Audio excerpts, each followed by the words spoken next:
satu dampak buruk dari teknologi informasi dan komunikasi yang pertama, yaitu kecanduan. Kecanduan apa? Kecanduan gadget seperti yang saya pegang ini. Kecanduan gadget sangat banyak sekali. Contohnya dari game online. Jadi banyak sekali, terutama anak muda atau bahkan anak-anak yang sudah mulai kecanduan game online. Salah satu indikasinya adalah tersitanya waktu dari mereka yang sering menggunakan gadget. Mereka jadi tidak tahu waktu, sering bolos sekolah. Kenapa? Gara-gara kecanduan. Seorang siswa waktu belajarnya tersita gara-gara game online. Kemudian yang kedua, kita tahu bahwa gadget atau gawai adalah salah satu alat teknologi yang memanfaatkan gelombang elektromagnetik. Dalam satu gawai bisa memproduksi berbagai atau memanfaatkan berbagai gelombang, mulai dari gelombang cahaya yang tampak dari berbagai macam frekuensi hingga gelombang dengan frekuensi tinggi. Gelombang inilah yang bisa mempengaruhi kesehatan seseorang. Tentunya gelombang elektromagnetik ini akan berdampak buruk bagi kesehatan manusia apabila digunakan terus-menerus. Oleh karena itu, kita tidak boleh menggunakan gawai 24 jam. Apakah kalian tahu berapa jam idealnya seseorang boleh menggunakan gawai? Dalam beberapa penelitian yang sudah dilakukan di beberapa universitas terkemuka, ada sebuah penelitian yang menyebutkan bahwa seseorang dapat melakukan aktivitas online maksimal 257 menit. Kalian tahu 257 menit itu berapa jam? Ya, 257 menit itu adalah sama dengan 4 jam 17 menit.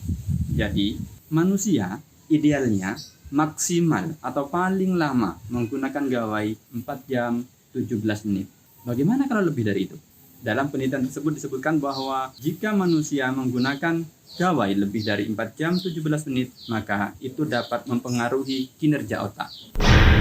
Yang ketiga, dampak buruk dari penggunaan teknologi informasi dan komunikasi atau dampak buruk dari penggunaan gawai. Yang ketiga yaitu renggangnya hubungan sosial.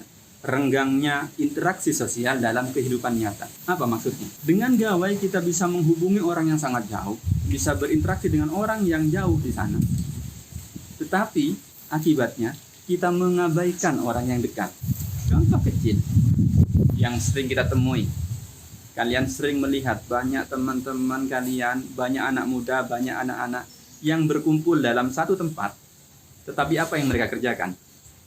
Semuanya sibuk dengan gawainya masing-masing, sehingga tidak ada aktivitas saling bercanda, tidak ada aktivitas saling tegur sapa antara mereka yang berkumpul itu, karena semuanya sibuk dengan gawainya. Artinya apa? Yang ada di sekitarnya itu tidak dihiraukan, tapi mereka sangat fokus sama gawai.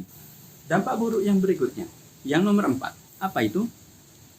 Maraknya berita palsu dan juga akun palsu tentunya. Dengan berkembangnya teknologi, seseorang dapat mempublikasikan informasi, seorang dapat memberikan informasi kepada siapa saja, kapan saja, di mana saja, sehingga ini mengakibatkan seseorang menjadi mudah untuk menyebarluaskan informasi, mudah untuk memberikan informasi.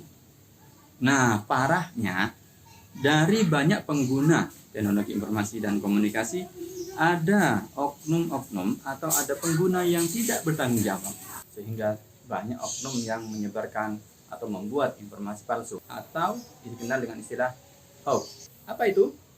Informasi yang sengaja disebarkan tetapi kebenarannya tidak dijamin. Kita sebagai orang yang berpendidikan seharusnya bisa menyaring mana informasi yang palsu, mana informasi yang benar. Caranya bagaimana? Sebaiknya kita teliti terlebih dahulu, kita cari kebenarannya terlebih dahulu, baru kita sebarkan. Jangan mudah menyebarkan informasi yang baru kita dapat.